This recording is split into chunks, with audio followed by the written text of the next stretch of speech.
Sound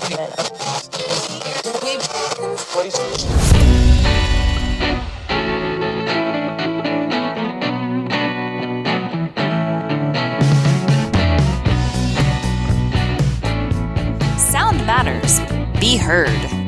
Welcome to the podcast where you get exclusive behind-the-scenes tips to make your own show sound truly spectacular. This is Podtastic Audio. Hey, what's happening? How are you doing today? Thank you so much for being here today. I am Chris of the Chris and Christine Show podcast. You can find that on the old interweb if you decide to look that up at chrisandchristineshow.com. Hey, this whole podcasting thing, it's pretty easy. Like, almost anybody can do it. If I can do it, then I think you could do it too. It's not that hard to figure out. In fact, the Chris and Christine Show podcast, we actually launched that thing about 3 years ago as the time I record this right now. So I'm recording this in August of 2022. So in August of 2019, we decided to start a podcast. And it wasn't that hard. Well, it kind of was a learning curve to figure things out, what worked and what didn't work. And I remember the very first episode we ever did, we actually decided to launch it and say, let's just throw it out there and just see what happens.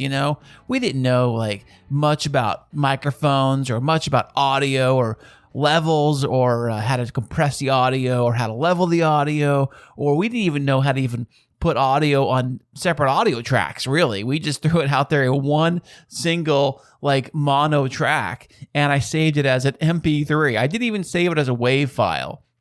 I started off with as an MP3. I figured out a few ways to edit, slice a few gaps and things like that. And I kind of figured out how to make a intro, and I Googled on YouTube how to change my voice on Audacity to make myself sound different. So I kind of created my very own unique intro that didn't sound like me. It sounded like somebody else. I did that for a little while, but it's very interesting looking back on our very first episode. It's always fun if you have a lot of episodes or a lot of years you've been podcasting. You always try to go back to your very first episode and give it a listen and see what it sounds like. And so because this is our 3rd year anniversary doing the Chris and Christine Show podcast 3 years ago today, I am going to play you a sample of our very first episode, episode 1. This sample here is completely natural. I didn't change the audio at all. This is exactly what it sounded like when it went out over the podcast space. So this is what it sounded like on day 1. So here is that sample. According to the Wall Street Journal this morning, there is a trend that is starting to rise around quote unquote Tinderizing resumes. According to the article, Gen Z job seekers are not only including bios like you would see on a dating profile on their resume, but they're also inserting clip art and even Bitmojis into the resumes, like the logo for our podcast, Bitmojis. Wait. On their actual resume they send to the boss they want to go work for.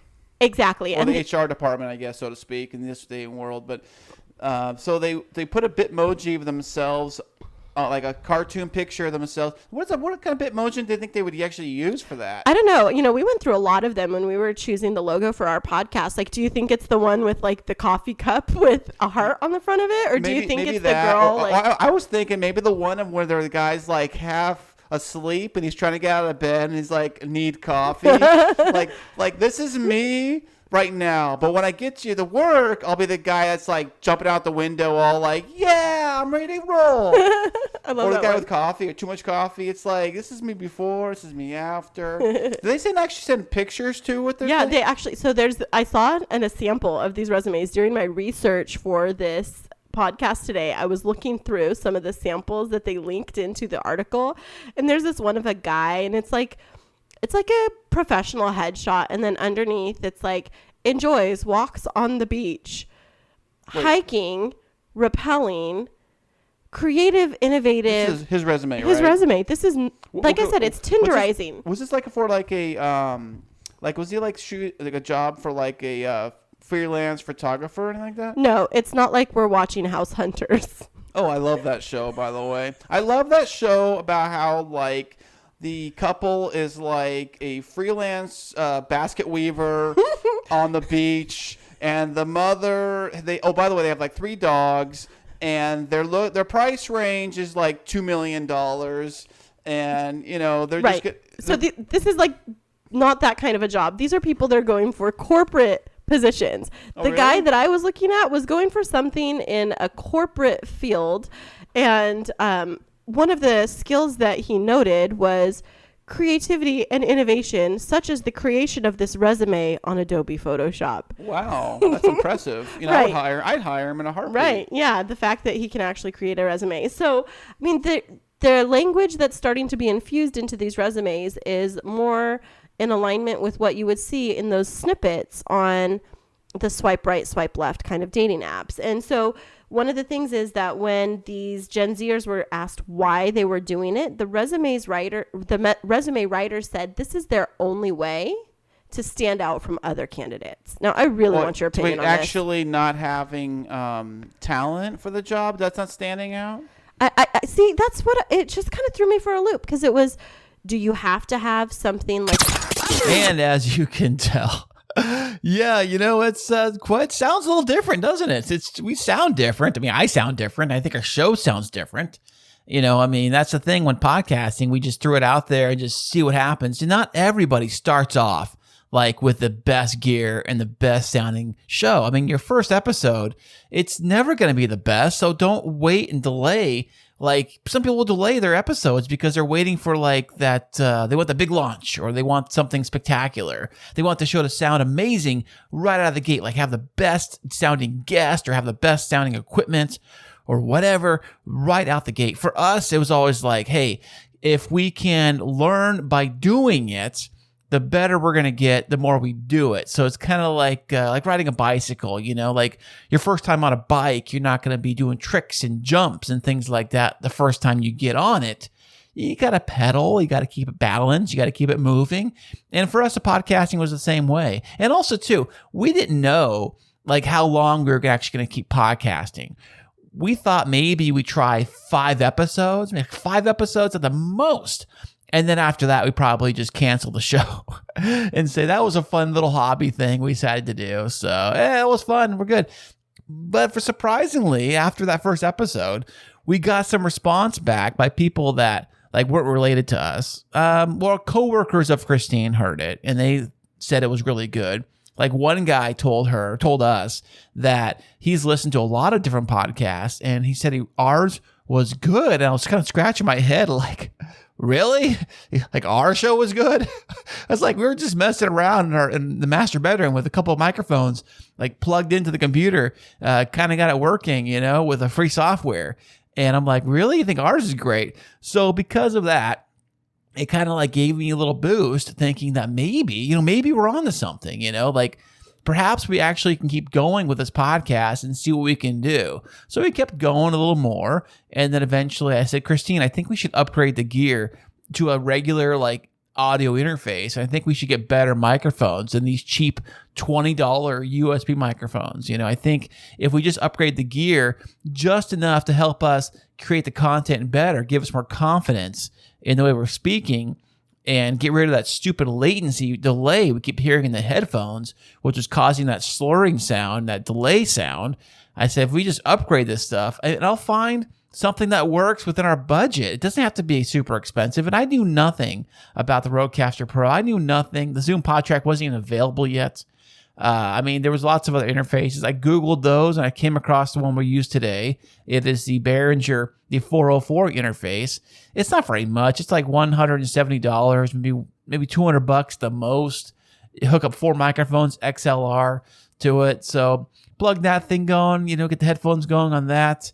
I have to use a splitter for the headphones at first, but you can do that and everything sounds great. There's 0 latency in the device, so when I talk into it, I hear it naturally in real time, which definitely makes it easier to podcast when you don't have that big delay. Trust me, that thing was horrible. So today on Podtastic Audio, all about helping you create your podcast and not spend tons and tons of money creating a decent sounding podcast for your podcast, your audio podcast. Now, if you want to do the video thing, hey, that's on you, man. You can do your whole video podcast style using your webcam or your GoPro or even your smartphone. You can do that, create a video thing, put it all on YouTube and have fun, have fun creating. It's all about content creating, no matter what you do or how you do it. YouTube, or if you're a TikToker or Instagram influencer or whatever it is, it's all content creation, like everywhere you slice it. But here it's all about the audio and the podcast audio for Podtastic Audio.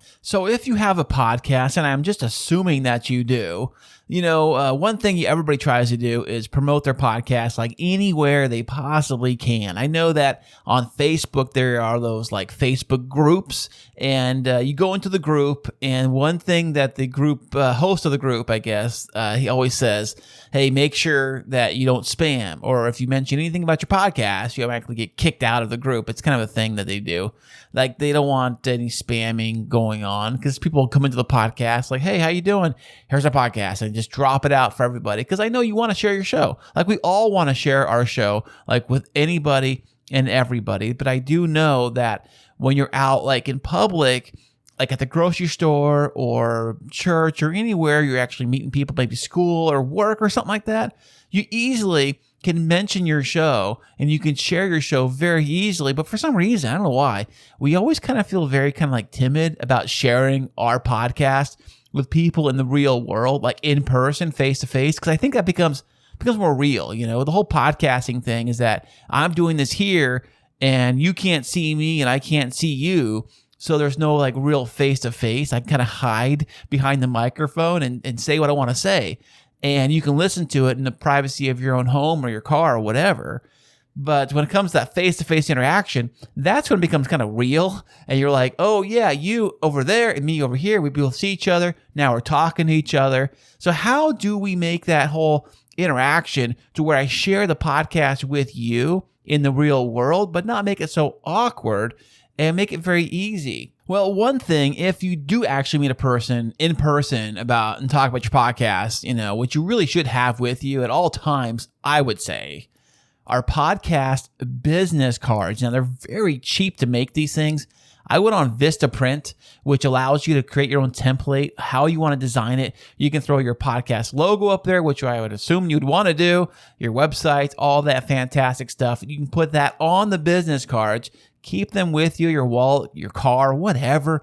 If you get a conversation going with somebody about your podcast, because this happened to me a few times, I've had the cards, I went and got the card, I gave it to the person, hey, I have a podcast, tell them all about it. And then, hey, I have a card, and I give them the card. They can choose to throw the card away, check out the podcast, whatever they want to do. Now, one thing I wish I did with the business cards, which if I ever do make new business cards, I'm definitely going to do this, and that is add a QR code onto the business cards.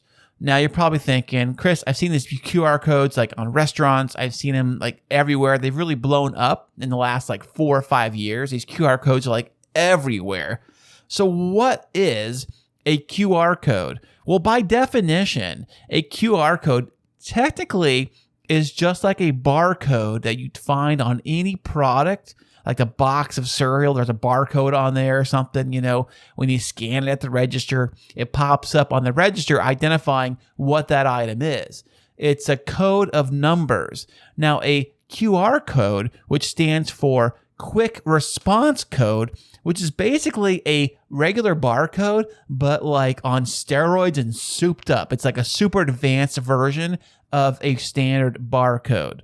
Now, I cannot believe I have not mentioned anything about QR codes on any of my past episodes of Podtastic Audio. Like, I had to go through like all the back episodes, and I'm scanning through all of them. I'm like, I thought for sure I mentioned this or talked about this topic about QR codes, and I cannot believe I have not. So here we are talking about QR codes. You're probably thinking, hey, Chris, listen, I got a podcast or even a YouTube channel. What is a QR code? Has anything to do with my podcast? Like, item of something I'm selling. It's just a podcast. What do I need a barcode, or excuse me, what do I need a QR code for my podcast? Well, if you've been out and about in the last couple of years, especially during the whole pandemic of 2020, where a lot of restaurants all converted to these QR codes for their menus because people were afraid of touching the menu. So they'd have these digital versions of the menu like online on a website. So you'd access it by scanning your little camera on your phone. You'd scan the QR code, which would be like in the center of the table or on the wall somewhere in the restaurants, and then it'd pull up your entire menu, everything you wanted right in front of you. You didn't have to go touch a physical menu. You'd just be on your phone looking at the menu because you scanned the QR code. So most phones, I would say most smartphones, probably built within the last 5 years, they all have this capability. And if they do not, there's definitely an app you can get that will let you scan QR codes and it'll pull up whatever it needs to pull up, whether it's an app or a website or whatever it is. It can easily pull up with a QR code. And that's one cool thing about a QR code. The way it works, basically, is you have to scan it with your phone, and you use your camera on your phone to do it. So basically, you open your iPhone or your Android phone, and you take a picture without snapping the picture part. You just hold it in front of the phone, at least on the iPhone anyways. You hold it right in front of the QR code. The phone recognizes it as a QR code, and its little yellow thing pops up, and it says, hey, would you like to go to this website or to this whatever? And you click OK, and it pulls up the menu or whatever they're advertising, pulls right up on your phone right then and there. Now, the QR code itself, it's usually a square shape, and it's got this weird pattern of dots or squiggly lines all around it. It looks kind of weird. When you look at it, you're like, it almost looks like a computer chip or something, like a diagram of a computer chip or maybe a maze or something funky. It's got these little corner size, bigger parts to each corner, and on the inside center maybe something. It could be a logo or it could be a black dot or something. And then all around it on the inside, all scattered about, it's got these weird pattern shapes all around it. When you definitely see a QR code, you definitely know what it looks like because it does not look natural at all. So what does that have to do with your podcast? Once again, let me tell you. So if you're trying to share your podcast itself, trying to share either the episodes or maybe even better, trying to share your master website. For us, it would be the Chris and Christine Show website, which is chrisandchristineshow.com, right? So what you could do, there is a few apps for this. I found one on the iPhone and I found one on the Android. Now, because I have an iPhone, the two that I have found are, one is called QR Tiger, and the other one is called QR Code Generator.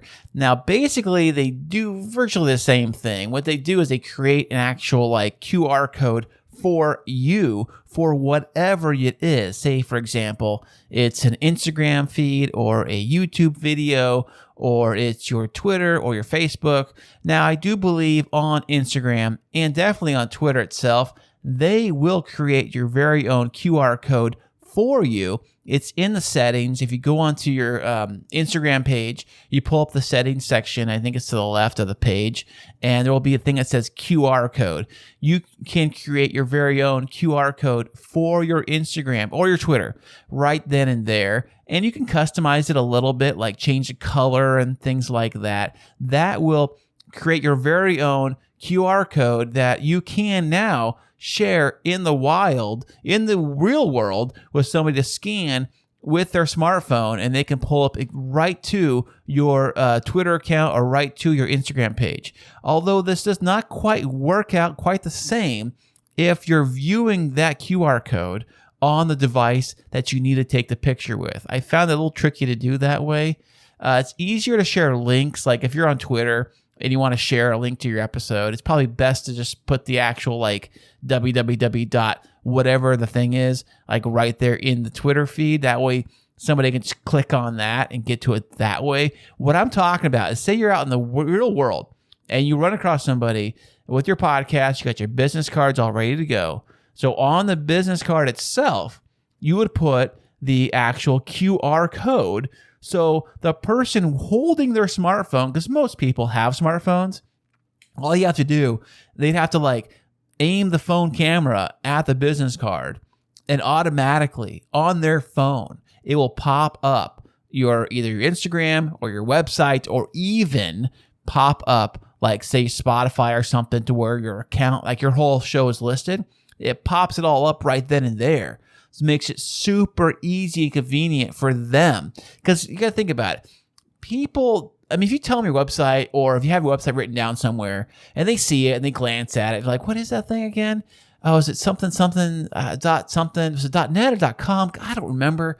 Gosh, But if they have their phone with them and all they got to do is just scan it, like aim their phone at the card or the picture or whatever it is, and instantly it transports them directly to your content in a flash, and they don't have to even type anything at all. Makes it super easy and super convenient. So here was what I was thinking. So if you're going to take this a few steps further, here's what you can do. You can have t-shirts made of your podcast. It can say very minimal, have the logo or something, but somewhere on the backside of your shirt, like in big old print on the big area behind on your back, like make the QR code. Put the QR code to your website or the episode playlist right there. So anybody anywhere that sees you walking away, sees that thing, they can take your phone out, scan it, and automatically it pulls up your content right then and there. You can put this as a sticker on your car. Like, say you make a sticker for your car, a customized sticker. You can say whatever your show is, and then put the little QR code next to it. Somebody gets curious, say, what's that show about? And they open their phone, they scan the QR code, it pulls up right to your podcast right there.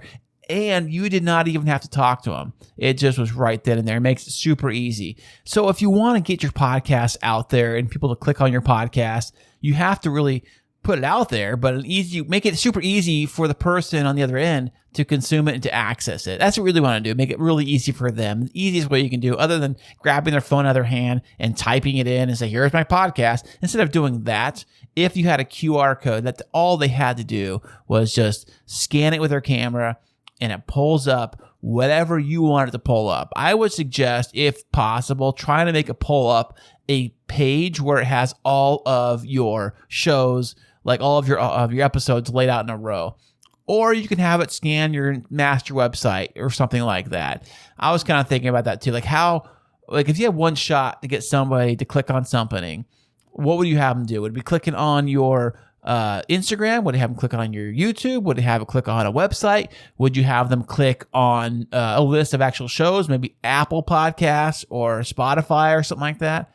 What if it opens up any of those different apps? You have one QR code, can open up any of those you want it to do. So, and also too, these QR codes, like the design of them, are also customizable.